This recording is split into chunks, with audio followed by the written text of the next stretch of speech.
Good evening, everyone. So, my topic for discussion for today's session is angina and nitrates in angina.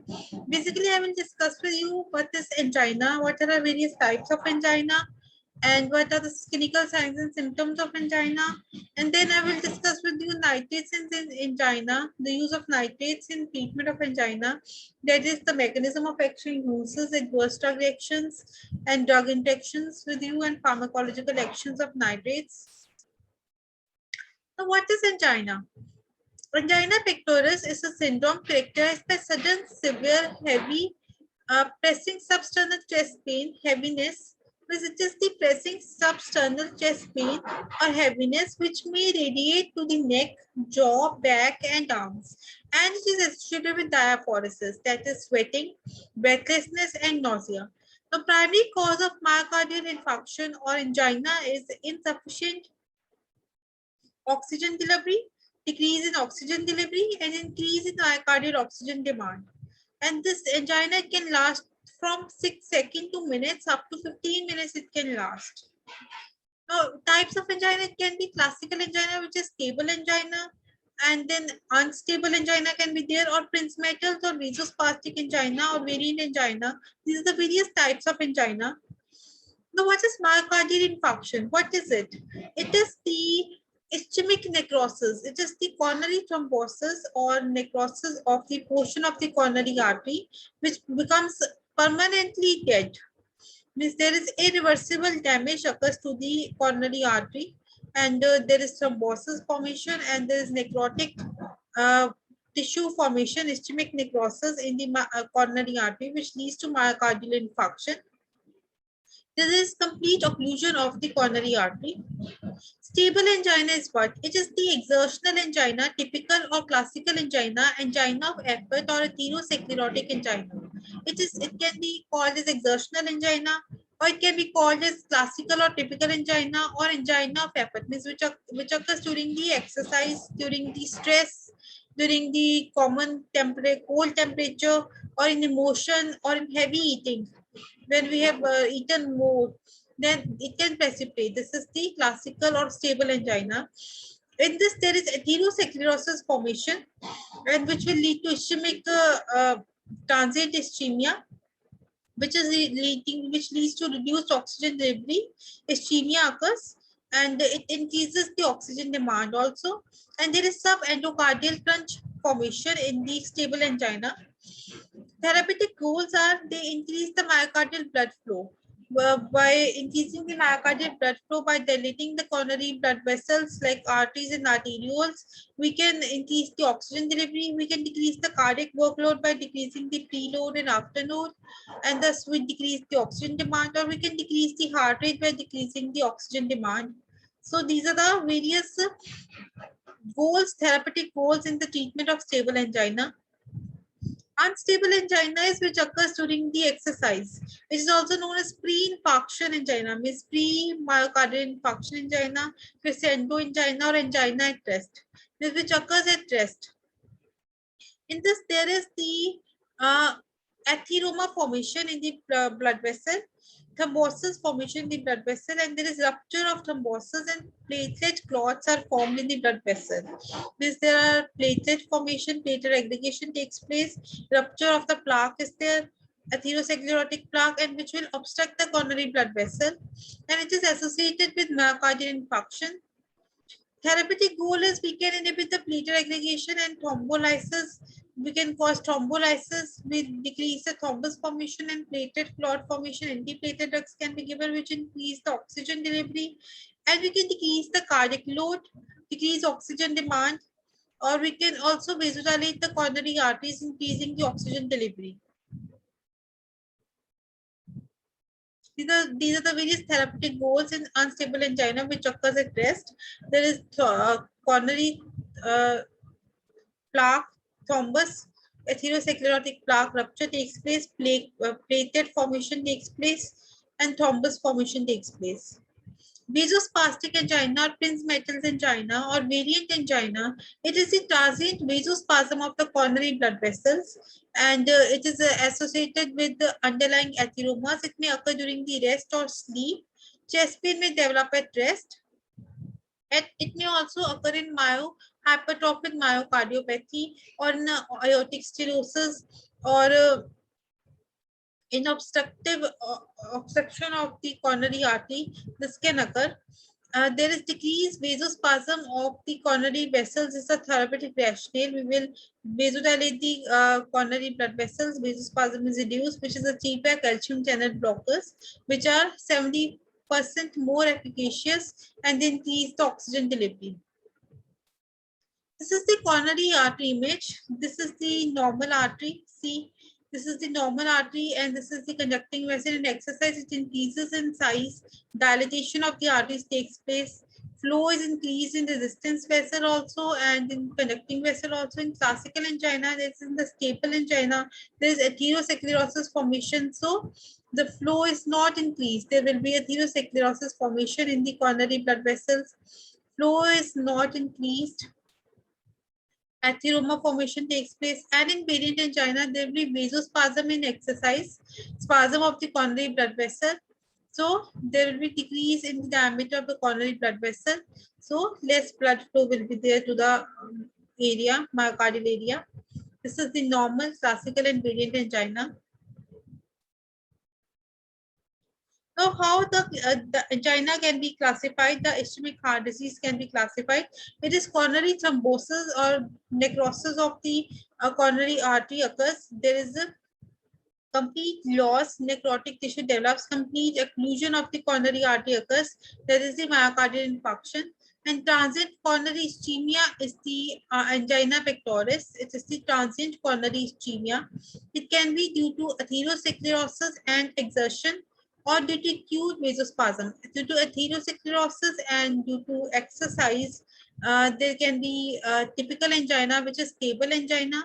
And when there is plaque rupture, platelet formation takes place, there is unstable angina in which the angina or the chest pain occurs even at rest. This is aggravated in the exercise, cold, emotion, heavy meals, stress.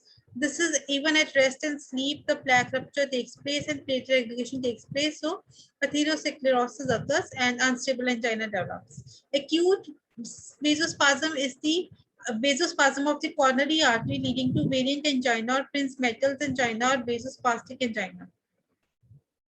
A classification of anti-anginal drugs, these can be divided into nitrates, calcium channel blockers, beta blockers, potassium channel openers, and others. In nitrates, there are short-acting like glyceryl thienitrate and nitroglycerin, which occurs in emergency within 10 minutes. Long-acting are isosorbide dinitrate, isosorbide mononitrate, pentaerythritol nitrate, amyl nitrate, erythritol tetranitrate. Calcium channel blockers, these can be phenylalkylamines like verapamil, benzodiazepines like diltiazem, dihydropyrimidines like nifedipine, felodipine, amlodipine, nitrodipine, nimodipine, beta blockers like propanolol, atenolol, bitoprolol, and others. And potassium channel openers like nicorandil, and others. There are phosphodiesterase 3 inhibitors like dipyridamole and other metabolic modulators like tetrametazidine, enolazine, and oxyfedrin. So what are the actions of nitrates? How they act? The glyceryl nitrate, it reduces the preload, dilatation of veins, then there is more dilatation of veins than the arteries. So there will be more peripheral pooling of the blood, reducing the preload, decrease the venous return, decrease the preload. And there is also decrease in diastolic size and decrease in fiber length. Less wall tension to develop for ejection, less oxygen consumption, and reduction in ventricular wall pressure. So clench is abolished. After no reduction, because arteriolar dilatation also takes place, leading to decrease in peripheral resistance, decrease after low reduction, decrease in cardiac work, and also there is also fall in BP. And this fall in BP can also be demonstrated as pooling of the blood in the legs can occur in the standing posture. There is reflex tachycardia can occur, which can be prevented by lying down or foot and raising. Means there is more arterial vasodilatation, the peripheral pooling of blood takes place in the standing posture. There will be reflex tachycardia, and this can be prohibited by lying down or prevented by lying down or foot and raising. However, when the last doses of nitrates are given, there can be marked fall in BP. leading to reflex tachycardia, increased cardiac workload, and there is precipitation of angina can occur. This is the how there can be high doses can be fatal because of reflex tachycardia and leading to increased cardiac workload and precipitation of angina. They can also increase the myocardial perfusion, like redistribution of coronary blood flow, facilitates entry of blood to ischemic area. Means there will be redistribution of coronary blood flow. So there will be a facilitation of entry of blood to the ischemic area because dilatation of the arteries and arterioles, and total blood flow in coronary vessels is remain unchanged with nitrates. And mechanism is variant angina. It causes vasodilatation of the coronary arteries, so vasospasm can be prevented.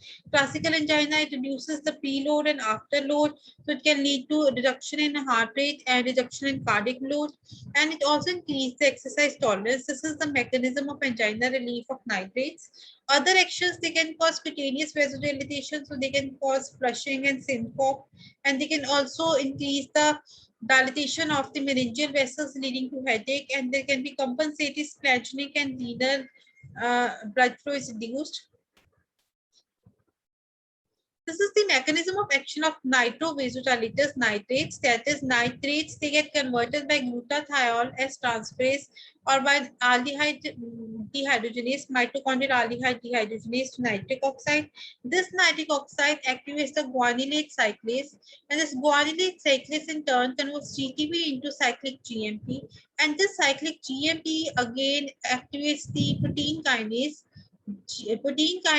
and this protein kinase, cyclic GMP dependent protein kinase, will inhibit the myosin light chain kinase because it causes dephosphorylation of the myosin light chain kinase, and this will lead to reduced calcium ions in the cell, leading to more smooth muscle relaxation and vasodilation of blood vessels occur. Protein kinase G is activated, leading to dephosphorylation of the myosin light chain kinase, and they will reduce intercellular calcium and causing smooth muscle relaxation and vasodilation.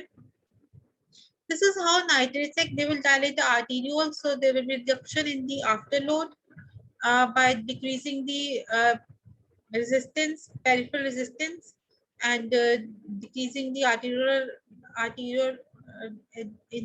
dilating the arterioles and arteries, decreasing the peripheral resistance, decreasing the blood pressure. Venous blood capacitance, blood vessels also get dilated, so they reduce the venous return, and thus they dilate, they reduce the preload. Ischemic area also get dilated, so they reduce the preload. In the systemic circulation, they reduce the afterload by dilating the arterioles. The pharmacokinetics of the nitrates. Nitrates are having the different pharmacokinetics, all the nitrates, that is glyceryl dinitrate, nitroglycerin, and isosorbide mononitrate, isosorbide dinitrate, pentaerythritol tetranitrate, and amine nitrate. These all have the different pharmacokinetics, and the action is same. They are highly lipid soluble and they can be absorbed to buccal mucosa, orally, and skin by in the form of transdermal patches or ointments. Rapidly denitrated by glutathione esterases or by the aldehyde dehydrogenase, which is present in mitochondria. They have high first pass metabolism, so they cannot be given by oral route because the bioavailability is low. So they are given by the buccal mucosal, sublingual route, or by the IV, or they can be given by transdermal route.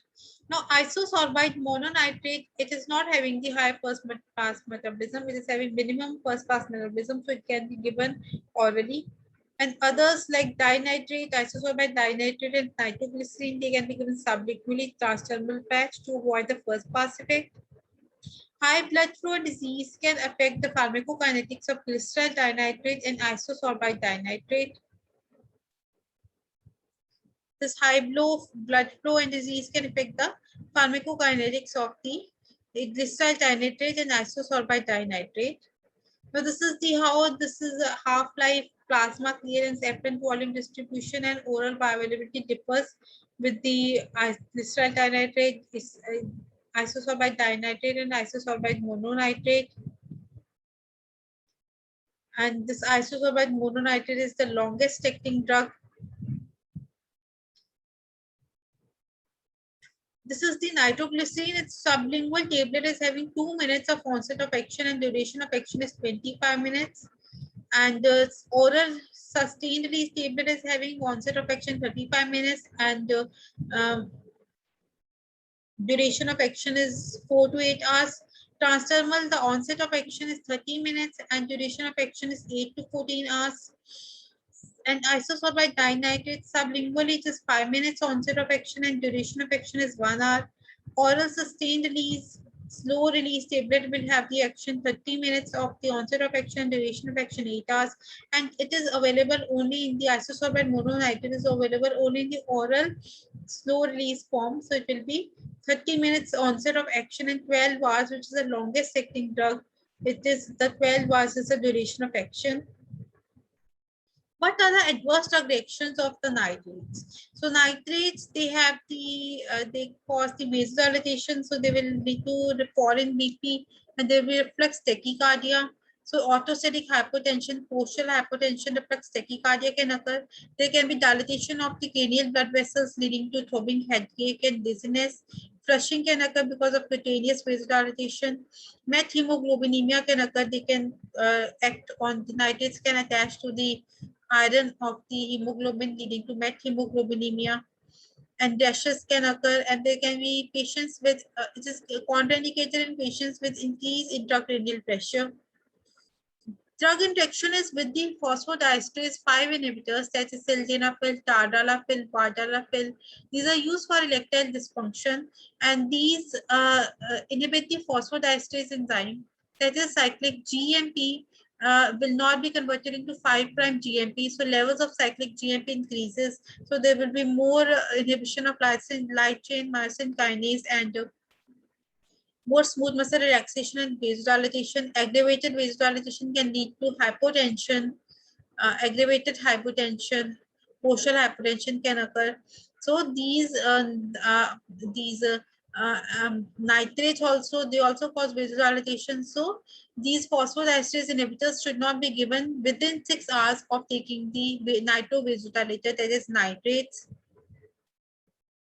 Nitrate tolerance is when we give the drug continuously, the tolerance to the action of nitrates develops, because it means that the drug is not effective if we give continuously. So we should give the nitrate free period. It is basically in the night we should avoid taking the nitrates, or we should remove the transdermal patch, or we should remove this. We should not administer the tablet, oral tablet at the night time. So a transdermal patch can be removed. 6 to 8 hours nitrate free period should be given during the 24 hours so that nitrate tolerance does not develop. And there is also Monday disease, means the workers who are working in the presence of organic nitrates, firstly, there will be vasodilatation. So there will be in the Monday to Friday, there will be nitrates will cause vasodilatation and relief of angina will be there, and there will be no headache. But when we give the nitrate free period of in the Saturday and Sunday, and again when the patient, the worker comes on Monday, there will be sudden dilatation of the blood vessels of the head leading to headache. Or there can be also after the withdrawal, when we again reintroduce the nitrates on Monday, there can be angina. Variant angina can manifest as the physical dependence 1 to 2 days after withdrawal. Variant angina can develop. Nitroglycerin, it is the individual agent, it is the non-explosive, and by absorbing an inert mixture of the tablet stored in a tightly closed glass container. Formulations available of crystal nitrate are oral, sublingual, IV, and ointment. Sublingual 0.5 is given to terminate the ongoing attack of the angina. So it is crushed under the tongue and spread over the buccal mucosa. Action starts within 1 to 2 minutes. And it effects disappears within minutes, but its metabolite dinitrate says 1 hour. IV transfusion in acute myocardial infarction, we can give IV transfusion of the glycerol dinitrate, and patches of glycerol dinitrate like ointment and patches are available, which can be given at the for the night application. Now, what are the uses of nitrates? Nitrates can be used in the angina pectoris, that is classical and variant angina. In classical angina, they will reduce the preload, afterload, and they will reduce the heart rate. So myocardial oxygen demand will be reduced. In variant angina, they will lead to vasospasm of the coronary arteries will be there, and there will be vasodilatation of the coronary arteries. Of the artery will be there in variant angina, leading to reduced preload, and again afterload is also reduced. Acute coronary syndromes like unstable angina associated with myocardial infarction, we can give the in unstable angina, which there is platelet formation or rupture of plaque is there, and the myocardial infarction association is there. That can lead to that can be used. Nitrates can be used in myocardial infarction in ST segment elevation of the myocardial infarction. There can be they can do three things. They can reduce the chest pain. Nitrates, they can cause the decrease in the congestion of the chest, and they can reduce the infarct size, favoring blood supply to the ischemic zone. They can reduce the infarct size, and they can increase the blood supply to the ischemic zone. And in the left congestive heart failure, left ventricular heart failure, they can cause vasodilatation, and they can decrease the venous return, decrease the preload. So pooling of blood will take place. Biliary colic, because they cause smooth muscle relaxation of the biliary tract. Biliary spasm will be relieved. So biliary colic will be relieved by the nitrates, but renal colic is not relieved. Esophageal spasm, relaxation of the smooth muscles of the esophagus. There will be reduction in esophageal tone. So relaxation and vasodilatation of the esophagus will be there. Cyanide poisoning, this is the in the body when there is cytochrome oxidase is there, it is responsible for generation of ATP in the body in the form of energy, and the cyanides, they act on the cytochrome oxidase, and they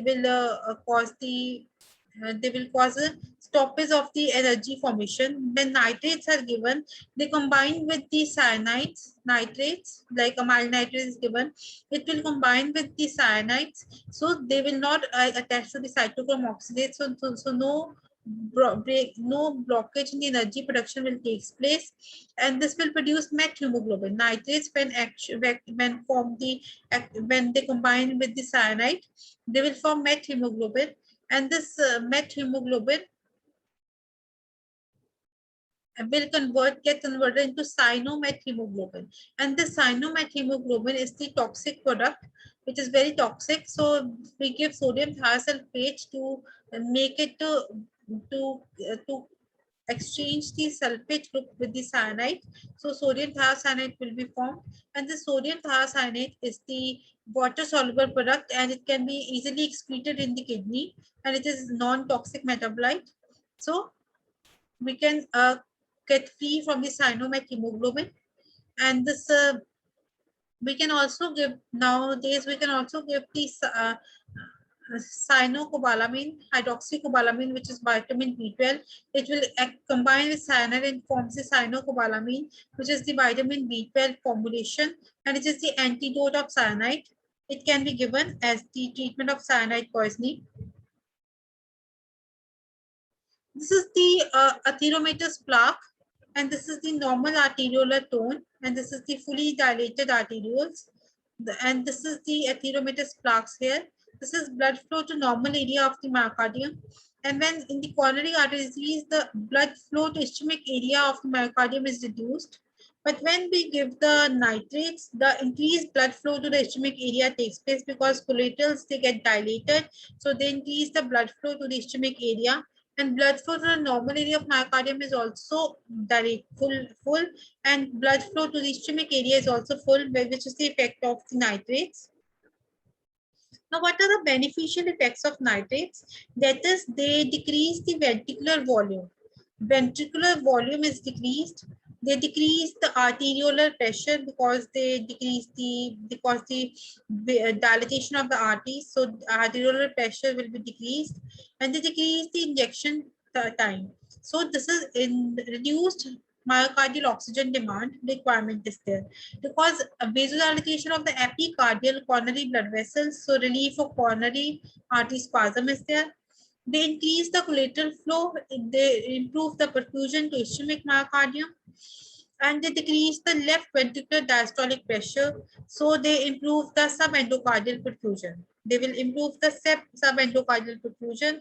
They will also cause vasodilation of the epicardial coronary arteries, leading to relief of coronary artery spasm.